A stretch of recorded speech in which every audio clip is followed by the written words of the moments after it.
પેલા 5 ગયા ને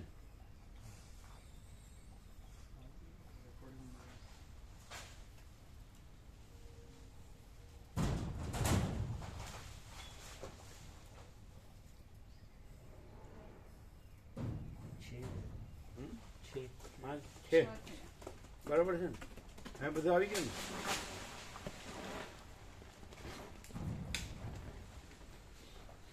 શું કરશો જીતુ પ્રભુ શું રમણ પ્રભુ what will you do nothing doing ચાલો જવા ઉદ્દાલક ઉદ્દાલક બોલ્યો, સ્વગત. હે મૂર્ખ મન, તને સંસારની વૃત્તિઓનું શું પ્રયોજન છે? જે સમજવું હોય તે પરિણામે દુઃખ દેનારી ક્રિયાનું સેવન કરે જ નહીં. આ ઇન્નેટ છે, કારણ કે કોઈ પણ આ છે, ધારો કે 6 મોકલ્યા તેને કંઠસ્થ કરીને આ બે બોલી શકે, તો એ બે કેવી રીતે ઓળખાય કે આ ઇન્નેટ છે તે પોતે જ છે, પરમ ચિદાકાશ પરમ જ્યોતિ અખંડ જ્યોતિ, અને આભાસ ભ્રમથી ખાલી યાદ રાખીને બોલે છે. એ બે કેવી રીતે ઓળખાય? ઇન્નેટ છે અને સહજ છે. એ દ્રશ્ય ભ્રમવાળાને એવી રીતે દેખાય કે આમની જે પરમ શાંતિ છે એ સીમિત નથી, આખી અખંડ છે અને કદી બદલાતી નથી, અને દ્રશ્યમાં કંઈ કરવાનું હોતું જ નથી, કંઈ બીજું છે જ નહીં, પોતે અલગ બીજા કંઈ થઈને પછી કંઈ કરે એવું કંઈ જ નથી, કંઈ નથી. એટલે જો હૈસો હૈનું પણ કંઈ નહીં, અને સંસાર તો છે જ નહીં. એટલે એકદમ ક્લિયર દ્રશ્યથી એ ખબર પડે કે આ છે એ આખો અનંત ચૈતન્ય પ્રકાશ છે, પોતે જ છે, અને અનંત પ્રકાશ, અનંત આનંદ, અનંત શાંતિ એ સંપૂર્ણતામાં એને અનુભવમાં આવે. એ ભલે સંપૂર્ણતામાં અનુભવમાં આવે કે સંપૂર્ણતામાં અનુભવમાં આવે, પૂર્ણતા છે એની. સંપૂર્ણતામાં તા જુદો પાડો તમે, સંપૂર્ણતામાં કયો છે એટલે સંપૂર્ણતામાં એટલે અમને બીજો શબ્દ લાગે ના, એક સંપૂર્ણતામાં એને અનુભવમાં આવે કે આ જ છે, સંપૂર્ણ છે, એટલે પરફેક્શન ઓફ ઇન્ફિનિટી. અને સંપૂર્ણ નિરપેક્ષ એ સાક્ષાત હાજરા હજુર એવું અનુભવ. અને પેલો બોલતો હોય ને એને અંદર બધા વળખાય હોય, અશાંતિએ હોય, અને કંઈ ને કંઈ કરવાનું કરતો જ હોય, અને પાછો ઉપરથી આ શબ્દો બોલીને તો એ શબ્દોની એ ખાલીપણું ખબર પડે એ બોલે તોય. આમાં મુશ્કેલીથી ટકી શકે, હા, એને સહન ન થાય એટલે એ નીચે જાય. એટલે ભ્રાંતિથી એમ સમજે કે હું બધું જાણું છું, અહમ બ્રહ્માસ્મિ સોહમ, અને પછી આ બધું વળખા વધે, ચંચળતા ભ્રાંતિ, દુઃખ શાંતિ, અભાવ માટેની ઈચ્છા પૂરી થાય ને એવું બધું. એટલે એ દિશા ખેંચે એને, આ સહન ન કરી શકે. એટલે જો વિવેક વૈરાગ્ય સમદમ ને બધું હોય બરાબર મુમુક્ષત્વ તો જ ટકી શકે, અને વિવેક વૈરાગ્ય સમદમ મુમુક્ષત્વ ન હોય તો કંઈક બાનાબાજી કરીને પણ છટકે શકે, પછી એ તો વધારે દુઃખી થાય. કારણ કે આ છે એમાં ટકીને જ કોઈ પણ રીતે બધું એને મળે. અને અંદર પેલી વાસના જો એટલે બે ઘેટા લડતા હોય ને જે પ્રબળ હોય એ ઘેટું જીતે, તો વૈરાગ્ય અને વાસના, એટલે વસિત કહે છે ને રામને કે વૈરાગ્ય સૌથી મોટો મિત્ર છે અને વાસના સૌથી મોટી શત્રુ છે. એટલે કંઈ ને કંઈ વાસના હોય, સમજાય ને, એ ગમે તે ધન હોય કે ઘર હોય કે ઉમારું હોય કે બધું, તો એ આમાંથી છટકે. વાસના પ્રબળ હોય તો, વૈરાગ્ય પ્રબળ હોય તો ટકી શકે. આ બધું કંઈ ન સમજાય એવું નથી, કંઈ મૂર્ખ નહીં સમજાય, પણ પછી પોતે મૂર્ખ રહે એને વસિત શું કરે, અને પોતે વિરક્ત વિવેકી હોય તો પછી એ જ વસિતને કામનો. એ તો કે જ છે કે અજ્ઞાનીને હું શું કહું, જ્ઞાનીને હું શું કહું. જ્ઞાની તો એ જ છે, પોતે જ છે, અજ્ઞાની તો કાંઈ નથી, એને જોતું જ નથી. એટલે પેલો અજ્ઞાની જો વાસના વધુ હોય તો અજ્ઞાનમાં જાય. એટલે આનું બધું જાણે, આ બધું જ જાણે ને બોલી શકે, બતાવી શકે, કોટ કરે ગમે ત્યાંથી, શાસ્ત્રોમાંથી બધું, સંસ્કૃત ને હિન્દી ને ગુજરાતી બધું, ઇંગ્લિશ, પણ એ કાંઈ એપિયરન્સ ભ્રમ, સમજાય? હવે કાંઈ આરપાર કેમ કે આમ થોડુંક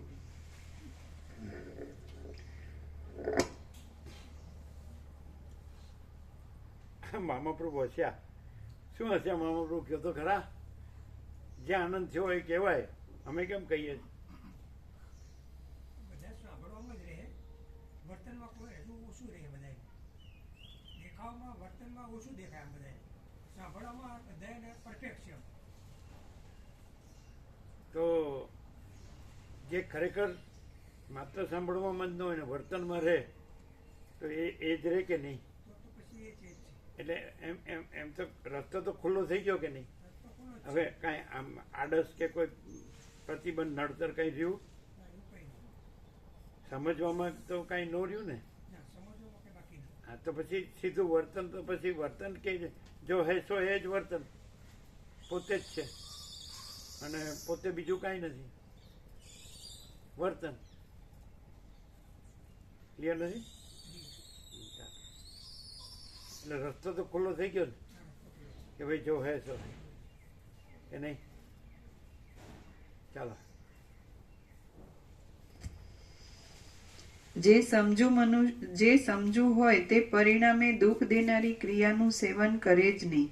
જે મનુષ્ય ઉપશમરૂપી રસાયણને ત્યજીને ભોગવ ઉપર દોડે તે મનુષ્ય કલ્પવૃક્ષોના વનને ત્યજીને ઝેરી જંગલમાં જાય છે એમ સમજવું. હે ચિત્ત, તું પાતાળમાં જઈશ અથવા બ્રહ્મલોકમાં જઈશ તો પણ ઉપશમરૂપી અમૃત વિના તને પરમ શાંતિ મળશે નહીં. હે ચિત્ત, તું જ સેંકડો આશાઓથી ભરપૂર રહીને સઘળા દુઃખો દીધા કરે છે, એટલા માટે હવે તું ભોગોની આશાઓને ત્યજી દઈને એટલે આ જે પ્રકાશ છે, સંપૂર્ણ પ્રકાશ, આ પ્રકાશથી એને કંઈ પણ જે પોતાની જે શક્તિ હોય કે કાંઈ પણ ન્યૂનતા તે આનાથી પૂર્ણ કરી શકે. પ્રકાશથી, વસીટ પ્રકાશથી કે આ છે જોઈ સોય છે અને આ હું કાંઈ નથી ને આ બધું કાંઈ નથી, કે એ બધું એને પૂરેપૂરું મળે. બરાબર છે? એમાં કાંઈ બાકી ન રહે. પણ વાસના રાખીને નહીં, વસીટ પ્રકાશથી.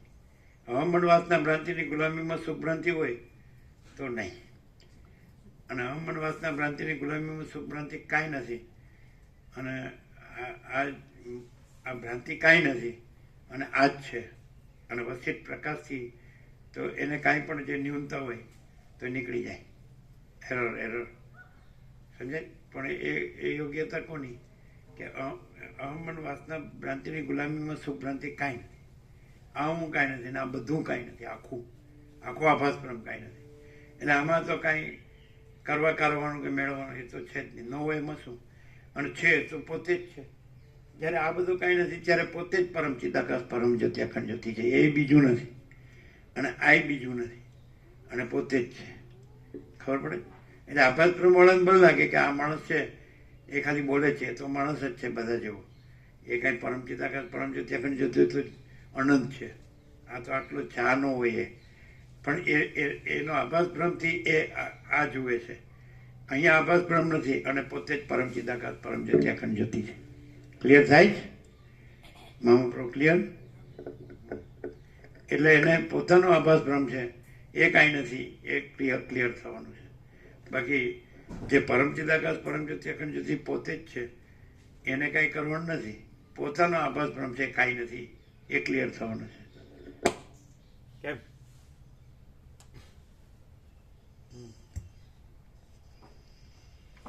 હે ચિત્ત, તું જ સેંકડો આશાઓથી ભરપૂર રહીને સઘળા દુઃખો દીધા કરે છે, એટલા માટે હવે તું ભોગોની આશાઓને ત્યજી દઈને અત્યંત સુંદર અને પરમ કલ્યાણરૂપી નિર્વાણ પદમાં જા. હે ચિત્ત, આ સારા પદાર્થો મેળવવા અને ખરાબ પદાર્થો ત્યજી દેવા વગેરે વિચિત્ર કલ્પનાઓ તને દુઃખ દેનારી જ છે, સુખ દેનારી કદી પણ નથી. હે મૂર્ખ ચિત્ત, જેમ વરસાદની દેડકી વ્યર્થ જ ભમ્યા કરે છે, તેમ તું આ શબ્દ સ્પર્શાદી નીચ વૃત્તિઓથી નિરંતર વ્યર્થ શા માટે ભમ્યા કરે છે?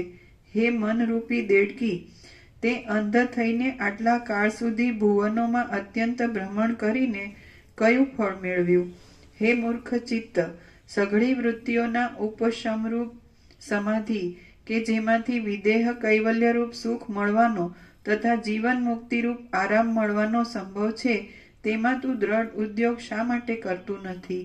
હે મૂર્ખ ચિત્ત, તું બહાર રહેલી વૃત્તિથી કાન સુધી પહોંચીને જેમ મૃગ પારધીના ગાયન આદિ શબ્દોથી મોહિત થઈને દુઃખી થાય છે, તેમ સ્ત્રીઓ આદિના શબ્દોમાં મોહિત થઈને દુઃખી થા નહીં. હે મૂર્ખ ચિત્ત, તું કેવળ દુઃખ ભોગવવાને માટે જ ચામડી સુધી જઈને જેમ હાથી હાથણીના સ્પર્શની લાલચથી બંધાઈ જાય છે, તેમ સ્ત્રીઓ આદિના સ્પર્શની લાલચથી બંધાઈ જા નહીં.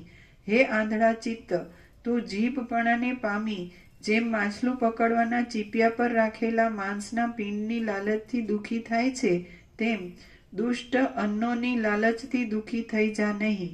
હે મૂર્ખ ચિત્ત, તું ચક્ષુપણાને પામી જેમ પતંગિયું દીવાના રૂપની લાલચથી દગ્ધ થઈ જાય છે,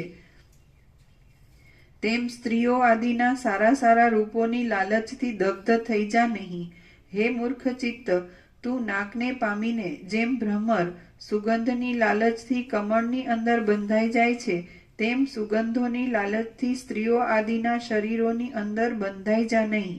હે મૂર્ખ મન, મૃગ, ભ્રમર, પતંગિયું, હાથી અને મત્સ્ય આદિ તો એક એક વિષયોની લાલચરૂપી અનર્થથી માર્યા જાય છે, ત્યારે તું કે જે સઘળા વિષયોની લાલચો રૂપી સર્વ અનર્થોથી વ્યાપ્ત છે, તેને તો કેમ જ સુખ મળે?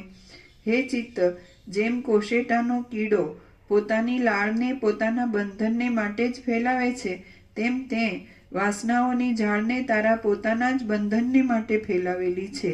હે ચિત્ત, તું જો સંસારરૂપી રોગને ત્યજી દઈને શરદ ઋતુના વાદળા જેવું શુદ્ધ થઈને નિર્મળ સંપૂર્ણ રીતે શાંત થઈ જાય તો તને અનંત વિજય મળ્યો કહેવાય. હે ચિત્ત, તું આ જગત સંબંધી પ્રવૃત્તિને જન્મ, મરણ તથા દુઃખ, દારિદ્ર્ય આદિ અનેક દશાઓને આપનારી અને પરિણામે પણ પરિતાપોને જ ઉત્પન્ન કરનારી જાણવા છતાં પણ નહીં ત્યજી દે તો દુઃખી જ થઈશ, એમાં સંશય નથી.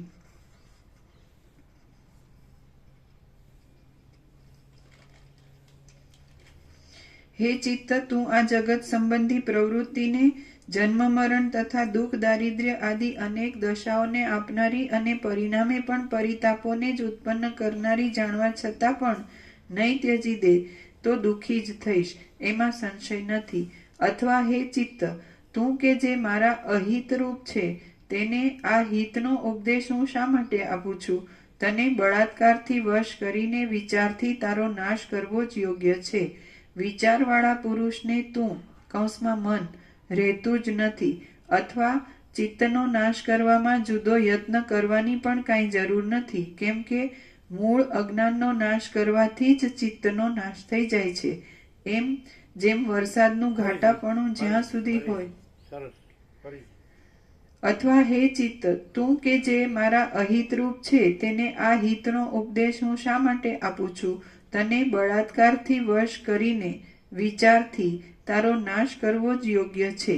વિચારવાળા પુરુષને તું મન રહેતું જ નથી, અથવા ચિત્તનો નાશ કરવામાં જુદો યત્ન કરવાની પણ કાંઈ જરૂર નથી, કેમ કે મૂળ અજ્ઞાનનો નાશ કરવાથી જ ચિત્તનો નાશ થઈ જાય છે. એમ જેમ વરસાદનું ઘાટાપણું જ્યાં સુધી હોય ત્યાં સુધી ઝાકળનું ઘાટાપણું હોય છે, તેમ જ્યાં સુધી અજ્ઞાનનું ઘાટાપણું હોય ત્યાં સુધી જ ચિત્તનું ઘાટાપણું રહે છે.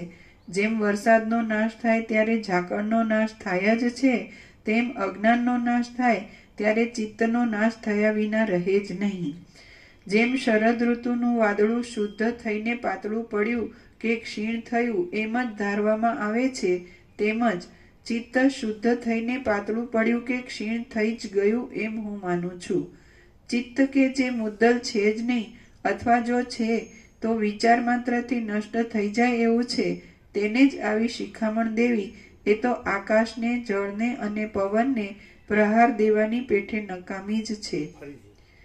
ચિત્ત કે જે મુદ્દલ છે જ નહીં, અથવા જો છે તો વિચાર માત્રથી નષ્ટ થઈ જાય એવું છે, તેને જ આવી શિખામણ દેવી એ તો આકાશને, જળને અને પવનને પ્રહાર દેવાની પેઠે નકામી જ છે. હે ચિત્ત, હું તને શિખામણ નહીં દેતા તારો ત્યાગ જ કરું છું, કેમ કે જેનો ત્યાગ કરવો યોગ્ય હોય તેને શિખામણ દેવી એ મોટી મૂર્ખતા જ કહેવાય છે. હે મિથ્યાભૂત ચિત્ત, હું તો વિકલ્પોથી રહિત છું, સ્વયં પ્રકાશ ચૈતન્ય રૂપ છું તથા અહંકારની વાસના વિનાનો છું. માટે તું કે જે અહંકારના બીજરૂપ છે તેની સાથે મારે સંબંધ જ નથી. આ દેહ હું છું એવું વ્યર્થ અને દુષ્ટ અભિમાન તે જ કરાવી દીધું છે. એ તારો મોટો અપરાધ છે. જો કે દુષ્ટ અભિમાન શંકાથી ખવાયેલા ઝેરથી થયેલા વિસૂચિકાની પેઠે ખોટા કારણથી જ થાય છે, તો પણ મૂઢ લોકોની મોટી ખરાબી કરનાર થાય છે. જેમ હાથણી અને હાથીના જોડાની સ્થિતિ બીલાની અંદર થવી સંભવતી નથી, તેમ દેશ કાળ આદિના માપમાં નહીં રહેનારા આત્માની તારામાં મર્યાદિત સ્થિતિ દેહાદિના અહંભાવની સ્થિતિ થવી સંભવતી જ નથી. જેમ હાથણી અને હાથીના જોડાની સ્થિતિ બીલાની અંદર થવી સંભવતી નથી, તેમ દેશ કાળ આદિના માપમાં નહીં રહેનારા આત્માની તારામાં મર્યાદિત સ્થિતિ દેહાદિના અહંભાવની સ્થિતિ થવી સંભવતી જ નથી. માટે એ દુષ્ટ અભિમાન ખોટા કારણથી થયેલું છે. અરે ચિત્ત, આ ઊંડી ખાડના જેવી અદ્રશ્યતાવાળી અને અનેક દુઃખોને આપનારી વાસનાને અનુસરનાર તું જ છે. એટલા માટે હું તારો ત્યાગ કરું છું. હું કદી પણ એ વાસનાને અનુસરનાર નથી. આ દેહ હું છું એવી ભ્રાંતિ તો તે જ અહમતાથી કલ્પી લીધી છે. માટે જે પુરુષ બાળક જેવો અવિચારી હોય તેને જ તે સંબંધી મોહ હોવો સંભવે, પણ હું કે જે વિચારવાળો છું તેને એ મિથ્યા મોહ શો પદાર્થ છે? કાંઈ નથી. પગના અંગૂઠાથી માંડીને માથા સુધીના સઘળા અવયવોનું મેં કણ કણ જેટલા વિભાગો પાડીને વિવેચન કરી જોયું, પણ તેમાં જે હું કહેવાય છે તે કોણ છે તેનો પત્તો મળતો નથી. હું છું એમ માની બેઠેલો તે કોણ હશે? હું પોતે તો સઘળી દિશાઓમાં ભરપૂર, દેશના, કાળના તથા વસ્તુના માપથી રહિત, કોઈ બીજાથી જણાય નહીં એવું અને વાસ્તવિક રીતે કોઈ પણ અનાત્મ વસ્તુ રૂપે ગોઠવાય નહીં એવું જે ત્રૈલોક્યમાં એક જ અનુભવાત્મક ચૈતન્ય છે તે છું.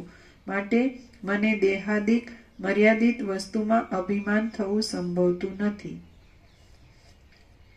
જેનું દેશકાળાદિ માપ જ નથી, જેમાં કોઈ પ્રકારની કલ્પના જ નથી અને જેમાં એકપણું, અન્યપણું, મોટાપણું કે નાનાપણું છે જ નહીં, એવો હું દેહાદિમાં અભિમાન ધરી બેસું એ સંભવતું જ નથી. હે ચિત્ત, હું પોતે અનુભવરૂપ છું. એટલા માટે મારા સાક્ષી સ્વરૂપથી તને મારા જ્ઞેય પદાર્થરૂપ અને મોટા મોટા અહંતા આદિ દુઃખોના કારણરૂપ જાણું છું. માટે હવે હું વિવેકથી ઉત્પન્ન થયેલા બોધરૂપી શસ્ત્રનું ગ્રહણ કરીને તને મારી નાખું છું. દેહમાં આ માંસ છે, આ રુધિર છે, આ અસ્થિઓ છે અને આ શ્વાસના પવનો છે, તો તેઓમાં હું એમ માની બેસનાર તે કોણ છે? તે જે ગતિરૂપ અંશ છે તે પ્રાણોનો છે, જે બોધરૂપ અંશ છે તે મહાચૈતન્યનો છે અને જે જરા તથા મરણરૂપ અંશો છે તેઓ શરીરના છે, તો તેઓમાં હું એમ માની બેસનાર તે કોણ છે?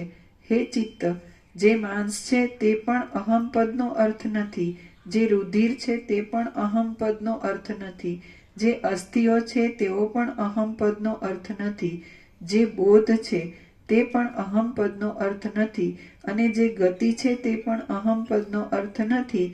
ત્યારે અહમપદના અર્થરૂપ તે કોણ છે? આ નાક છે, આ જીભ છે, આ ચામડી છે, આ બે કાન છે, આ ચક્ષુ છે અને આ સ્પર્શ છે, તો તેઓમાં હું એમ માની બેસનાર તે કોણ છે? વાસ્તવિક રીતે વિચાર કરી જોતા જે મન છે તે પણ અહમપદનો અર્થ હોવો સંભવતો નથી. જે તું ચિત્ત છે તે પણ અહમપદના અર્થરૂપ હોવું સંભવતું નથી.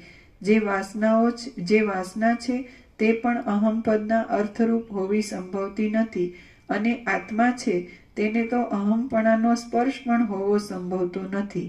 આત્મા કેવળ શુદ્ધ ચૈતન્ય રૂપે જ પ્રકાશે છે. માટે તેને અહમ એ પદ કોઈ પણ રીતે લાગુ પડે જ નહીં.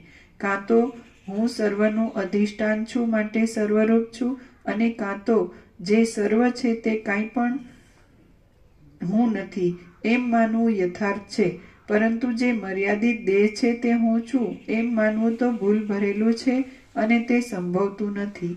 જેમ વગડામાં મળેલો મદોન્મત્ત નહાર હરણના બચ્ચાને ઠગીને હેરાન કરે છે, તેમ અજ્ઞાનરૂપી ધુતારાએ મને ઘણા દિવસ થયા અહમતાથી ઠગીને હેરાન કર્યો છે.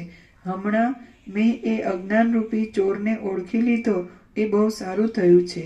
મારા સ્વરૂપરૂપી ધનનું હરણ કરનાર એ ચોરનો હું હવે કદી પણ ફરી વિશ્વાસ કરીશ નહીં. હું સર્વ દુઃખોથી રહિત છું અને એ અજ્ઞાનરૂપી ચોર સર્વદા દુઃખમય જ છે. માટે હું તેનો નથી અને તે મારો નથી. જેમ મેઘ પર્વતમાં રહેવા છતાં પણ તે મેઘ પર્વતનો કાંઈ પણ સંબંધી નથી, તેમ અજ્ઞાનરૂપી ચોર મારા એક દેશમાં રહેતો હોવા છતાં પણ મારો કાંઈ પણ સંબંધી નથી. જો કે મારે સર્વથા અહંકારાદિ છે જ નહીં, તો પણ જેમ નટ તાત્કાલિક વેશથી બીજારૂપ થાય છે, તેમ હું તાત્કાલિક કલ્પનાથી અહંકારરૂપ થઈને બોલું છું, જાણું છું, રહું છું અને ચાલું છું. હું પોતાના આત્માના અવલોકનને લીધે અહંકારથી રહિતપણાને પ્રાપ્ત થયો છું. હું નિશ્ચયથી માનું છું કે ચક્ષુ આદિ ઇન્દ્રિયો વાસ્તવિક રીતે હું જ છું. જો ઇન્દ્રિયો મારાથી જુદી હોય તો જડ જ છે, એટલે તેઓ દેહમાંથી જતી રહે અથવા દેહમાં રહે તો પણ એમને અને મને કાંઈ પણ લાગતું વળગતું નથી. હાય હાય, જગતરૂપી બાળકને ભૂતની પેઠે નડનારો અને તાડ જેવા અતુલ ઊંચા આકારવાળો આ અહંકાર કોણ છે, શી રીતે છે અને કોણે કલ્પેલો છે? જેમ મૃગ ખડ વિનાના દુષ્ટ પર્વતમાં નકામો જ અથડાયા કરે, તેમ આટલા બધા લાંબા કાળ સુધી હું નકામો જ આ અહંકાર રૂપી ખાડામાં અથડાયો છું. જો ચક્ષુ દર્શનરૂપ પોતાના વિષયમાં જતું હોય તો ભલે જાય, પણ તે કામમાં હું દેખું છું એમ માનનારો કોણ કે જે તે દેખાવના કામમાં દુઃખી થાય છે? જો ત્વચા સ્પર્શરૂપ પોતાના વિષયોમાં જતી હોય તો ભલે જાય, પણ તે સ્પર્શ કરવાના કામમાં દુષ્ટ પિશાચની પેઠે ઉદય પામતો અહંકાર કોણ? જો જીભ રસરૂપ પોતાના વિષયમાં જતી હોય તો ભલે જાય, પણ તે રસનું ગ્રહણ કરવાના કામમાં હું રસ લઉં છું એમ માનનારો દુષ્ટ અહંકાર કોણ અને ક્યાંથી આવ્યો? અહંકાર એ તો એક જાતનો ભ્રમ જ જણાય છે.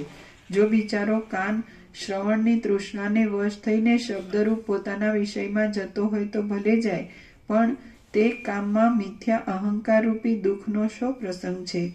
જો ઘ્રાણ તૃષ્ણાથી ઘેરાઈને ગંધરૂપ વિષયમાં જતી હોય તો ભલે જાય,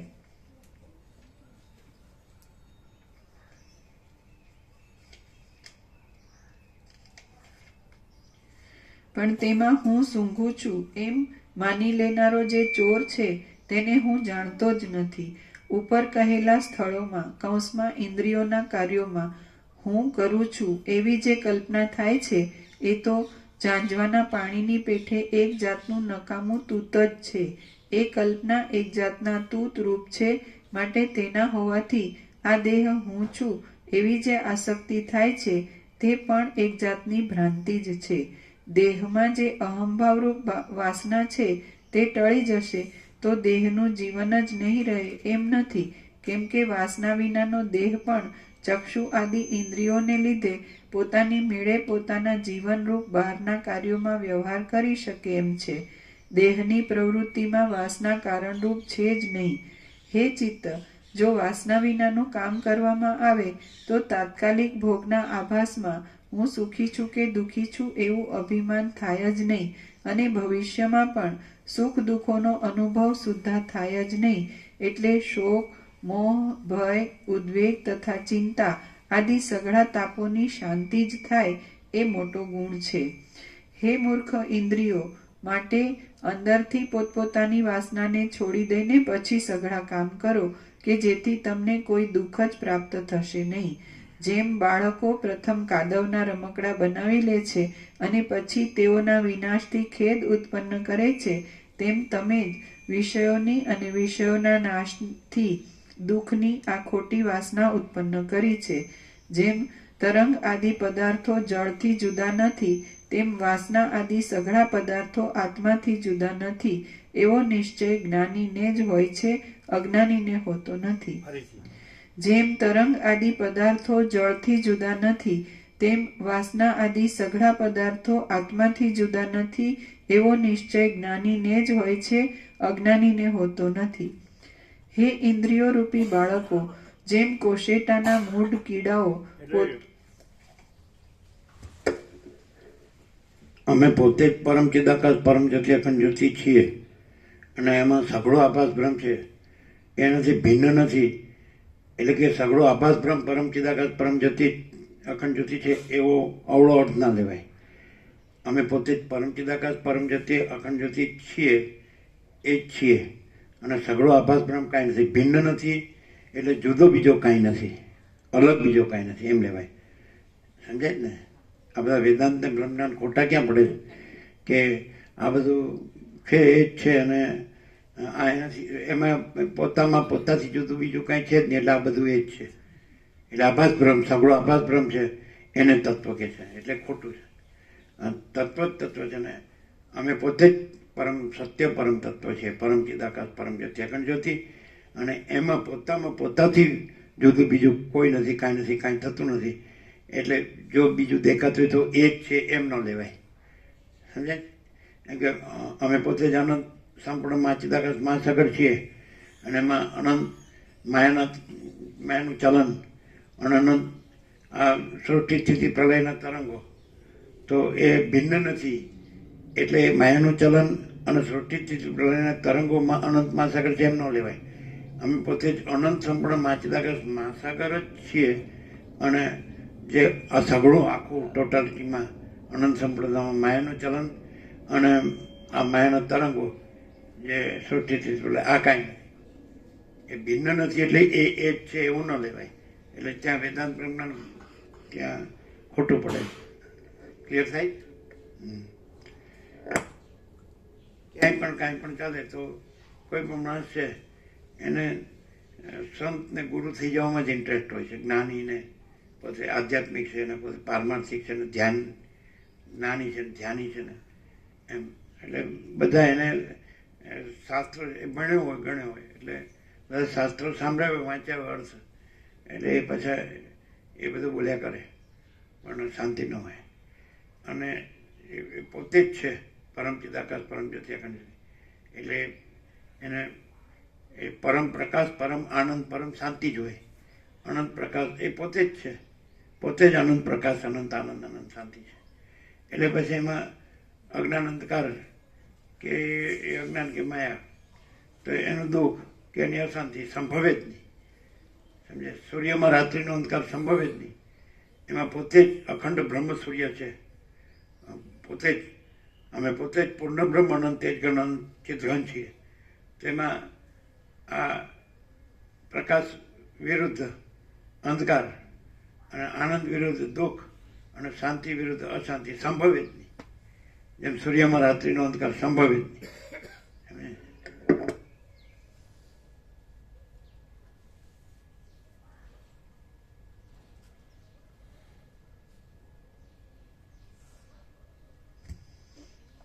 જેમ તરંગ આદિ પદાર્થો જળથી જુદા નથી, તેમ વાસના આદિ સઘળા પદાર્થો આત્માથી જુદા નથી એવો નિશ્ચય જ્ઞાનીને જ હોય છે, અજ્ઞાનીને હોતો નથી. હે ઇન્દ્રિયો રૂપી બાળકો, જેમ કોશેટાના મૂઢ કીડાઓ પોતે જ ઉત્પન્ન કરેલા તંતુથી ખરાબ થાય છે, તેમ તમે પણ પોતે જ ઉત્પન્ન કરેલી તૃષ્ણાથી ખરાબ થાઓ છો. હે ઇન્દ્રિયો, જેમ પર્વતના શિખરની ઉપર ચડતા માણસો પિત્તથી ભમતી પોતાની દ્રષ્ટિને લીધે જ નીચે પડી જઈને ઊંડી ખાડોમાં લોટે છે, તેમ તમે પોતાની તૃષ્ણાને લીધે જ અવળા માર્ગોમાં પડીને જરા તથા મરણના સંકટોમાં લોટો છો. જેમ છિદ્રોમાં પરોવાયેલી લાંબી દોરી જ મોતીઓને એકઠા બાંધવાના કારણરૂપ થાય છે, તેમ વાસના જ તમને એકત્ર બાંધવામાં કારણરૂપ થયેલી છે, એકત્ર બંધાવામાં કારણરૂપ થયેલી છે. આ વાસના કેવળ ભ્રાંતિથી જ થયેલી છે, માટે વાસ્તવિક રીતે સાચી છે જ નહીં. અને તે વાસના જેમ દાતરડાથી ખડ કપાઈ જાય તેમ સંકલ્પના ત્યાગ માત્રથી જ કપાઈ જાય છે. જેમ પવનોની હાર દીવાઓને તથા બીજા ચકચકિત તેજોને પણ બુઝાવી દેવાને માટે તથા નષ્ટ કરી દેવાને માટે કારણરૂપ થાય છે, તેમ આ વાસના જ તમને મોહ પામતા કરી દેવાને માટે તથા મરણ આદિના દુઃખો દેવાને માટે કારણરૂપ થયેલી છે. હે સઘળી ઇન્દ્રિયોના આધારરૂપ ચિત્ત, માટે તું સઘળી ઇન્દ્રિયોની સાથે એકમત થઈ પોતાના મિથ્યારૂપપણાનો નિશ્ચય કરી નિર્મળ અને પરમ શાંત બ્રહ્મરૂપ થઈને રહે. હે સઘળી ઇન્દ્રિયોના આધારરૂપ ચિત્ત, માટે તું સઘળી ઇન્દ્રિયોની સાથે એકમત થઈ પોતાના મિથ્યારૂપપણાનો નિશ્ચય કરી નિર્મળ અને પરમ શાંત બ્રહ્મરૂપ થઈને રહે. હે ચિત્ત, તું પ્યારા વિષયોનો બે વિશેષણો આપ્યા. બ્રહ્મને નિર્મળ અને પરમ શાંત. બ્રહ્મને નિર્મળ અને પરમ શાંત. તો કૈવલ્ય પરમ નિર્મળતા, પરમ શીતળતા.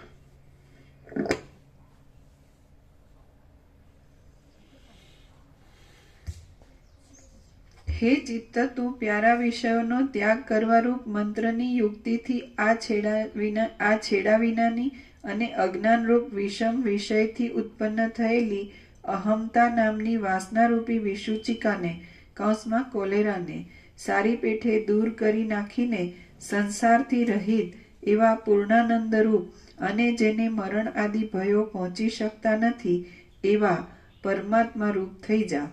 શ્રી યોગ વાસિષ્ઠ મહારામાયણમાં ઉપશમ પ્રકરણનો ઉદ્દાલક વિચાર નામનો સર્ગ 52મો સમાપ્ત. આપી દે પ્રસાદ.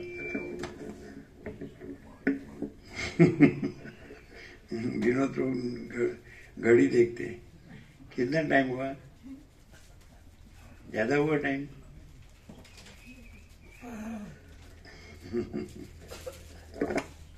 टाइम नहीं है. और परम निर्मल, परम शीतल, परम शांत है ना. और स्वयं